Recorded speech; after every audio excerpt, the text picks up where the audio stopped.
Surrounded by beautiful women, exclusive parties, and profitable businesses, Pierre's confidence and cold, calculating nature in the business world made him a well-known figure.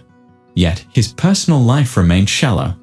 One day, during an informal meeting at one of Paris's most luxurious restaurants, he is presented with an unusual challenge by a friend: marry an obese woman in less than a week. "You think you're capable of anything, don't you?" Jen teased, laughing as he provoked Pierre.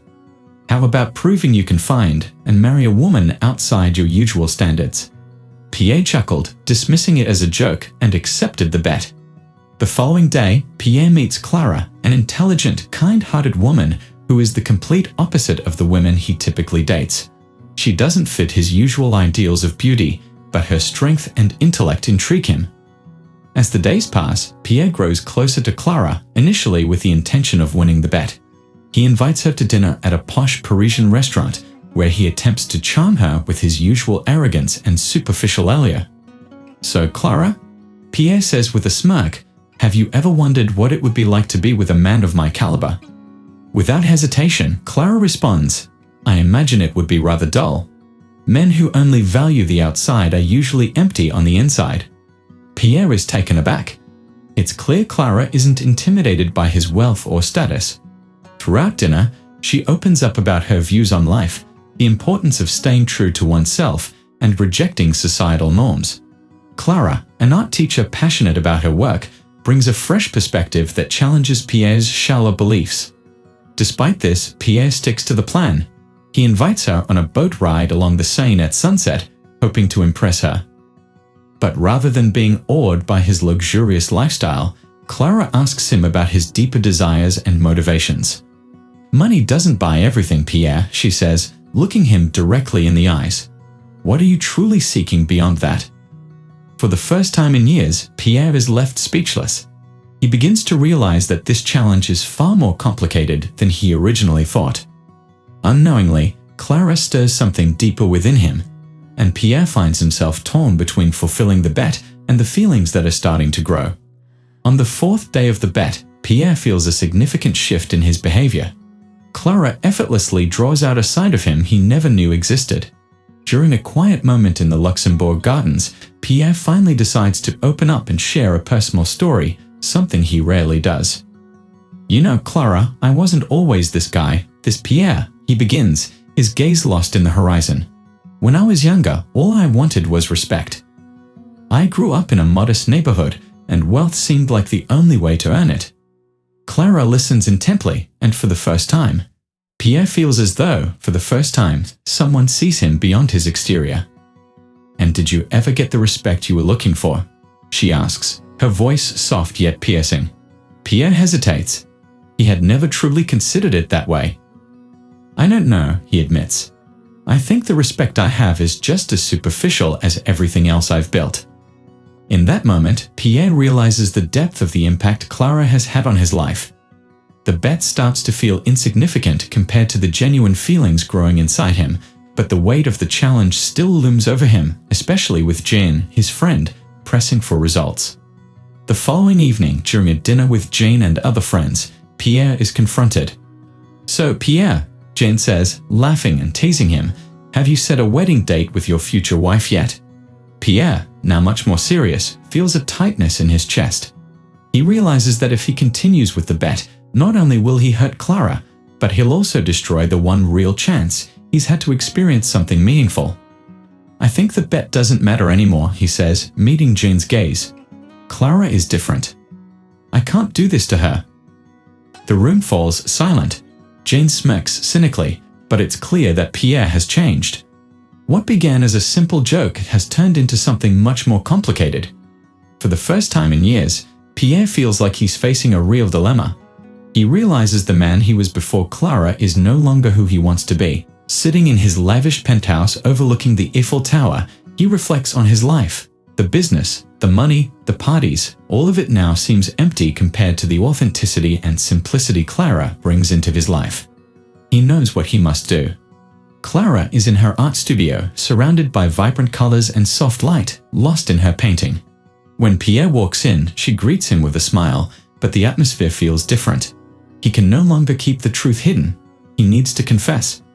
Clara, I have to tell you something, and it's hard for me, but you deserve to know. Pierre begins, his voice strained.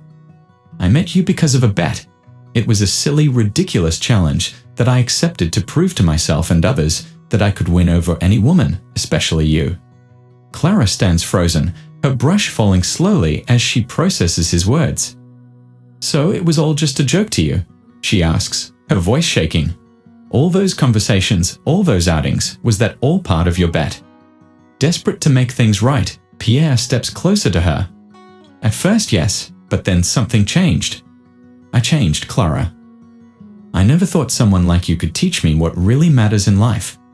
It's not the bet that brought me here, it's how I feel about you. I can't live this lie anymore. Clara, visibly hurt, steps back, struggling to make sense of her emotions. I trusted you, Pierre. I thought we were being honest with each other, she says, turning her back to him and walking to the window, her heart heavy. Pierre stands still, crushed by guilt. If I had the courage, I would have never accepted that bet, Clara. But now, all I want is to prove that I'm not that man anymore. I love you, he says, his voice breaking. For a long moment, there is only silence between them. Clara, still wounded, struggles to believe his words. Finally, she turns to face him, tears in her eyes. I need time, Pierre, to figure out what's real and what's not. Because I am not a bet. I never was. Pierre respects her need for space, understanding. Now the decision is hers to make. The days drag on for Pierre as he waits for any sign from Clara. Though he tries to focus on work, his heart and mind are completely consumed by the void she left behind. His once vibrant life of luxury now feels hollow, a bitter reminder of what he's lost. Pierre realizes that everything he built over the years holds no meaning if he doesn't have someone to share something real with. Meanwhile, Clara reflects on everything that has transpired. She immerses herself in her art, attempting to process the pain and confusion swirling inside her. She never imagined that Pierre could fall in love with her, let alone that their relationship would begin with such a cruel deception. But despite the hurt, Clara cannot ignore the changes she witnessed in him, the sincerity in the moments they shared. But can she trust him again? A few days later, Clara makes a decision. She finds Pierre at the same restaurant where their journey began. He sits alone, staring into space, lost in thought. When she approaches, Pierre looks up, his eyes wide with surprise and hope. Clara, he whispers, almost in disbelief that she's there.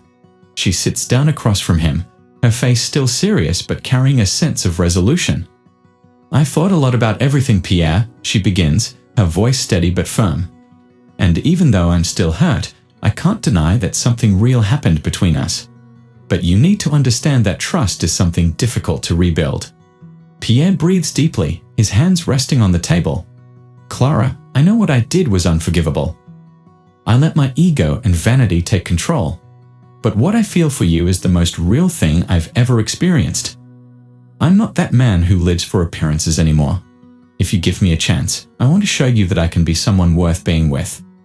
Clara studies him for a long moment before responding. I don't want to be a prize, Pierre. I'm not something you win in a bet or a conquest. If we're going to be together, it will be because you see me for who I am, without any games. Pierre, deeply moved, gently squeezes her hands.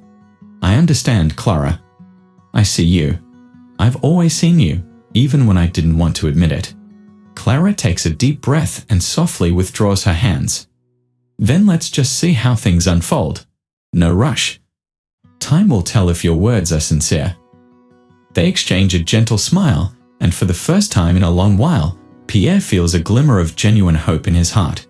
Clara hasn't made any promises, but she's opened a door, and that's all he needs right now. The months that follow become a test of patience and growth for Pierre. He is determined to prove to Clara that his words weren't just empty promises. Slowly, they begin spending more time together, this time free from the excess of luxury or the need to impress. Their meetings are simple, strolling through Paris's old neighborhoods, spending afternoons in Clara's studio, where Pierre quietly watches as she paints. For the first time, he feels like he doesn't need to be anyone other than himself. One day, while walking through Parc Al, Pierre has a realization. His transformation is complete. He's freed himself from the chains of superficiality, and with Clara by his side, He's found something he never thought possible: peace. You know, Clara, he begins, stopping to look at her with sincerity in his eyes, I never imagined I could feel so happy just being me. Thank you for showing me what really matters. Clara smiles softly, observing the man Pierre has become. You did all the work yourself, Pierre. I just showed you that there was more to you than you could see. They sit on a bench under the trees. In the comfortable silence, Pierre realizes that he has gained something far more valuable than wealth or power. He's earned the right to be loved for who he truly is. That afternoon, without fanfare, Pierre takes a small box from his pocket and opens it to reveal a simple yet meaningful ring. Clara, he says, emotion thick in his voice, I'm not asking you because of a bet anymore. I'm asking because I want to spend the rest of my life with you. No rush, no games, just the two of us. Clara looks at the ring, her eyes filling with emotion. She smiles, taking his hand. I accept, Pierre. Not because of the bet, but because I want to share my life with you. And there, away from the bright city lights and the luxuries Pierre once valued so highly, he finds the greatest achievement of his life, true love. Months after their engagement, Pierre and Clara marry in a simple ceremony in the countryside, surrounded by their closest friends and family. Far from the media's flashes and the luxuries of Paris, the celebration reflects Pierre's journey of transformation and the authentic love he and Clara have built together. After the wedding, Pierre makes an unexpected choice. He steps away from the business world, prioritizing a simpler life with Clara by his side. Together, they create a foundation to help young artists, offering opportunities to talents who, like Clara, struggle to be recognized in a world that values appearance over substance. At one of the foundation's events, Pierre is approached by Jean, the old friend who challenged him that fateful night. Jean, who once mocked Pierre's choices, now looks at him with admiration. I never thought you'd change this much, Pierre, Jean says, shaking his hand. It seems you've gained more than any bet could have given you. Pierre smiles with Clara by his side. The real victories, he says, are in discovering what truly matters, and that no amount of money can buy. As the event continues, Pierre and Clara walk through the gallery, filled with works by young artists, many of whom wouldn't have had this chance without their help. They share a quiet glance full of love, understanding that together they have found something far greater than wealth or appearances. Finally, Pierre realizes that his greatest achievement wasn't his business success, but the love and life he has built with Clara. This story teaches us that the most valuable achievements are not linked to money, but to the choices we make and the love we find along the way. Pierre, who once sought validation through wealth and status, discovered that true wealth lies in authentic connections and the simplicity of loving and being loved for who we really are.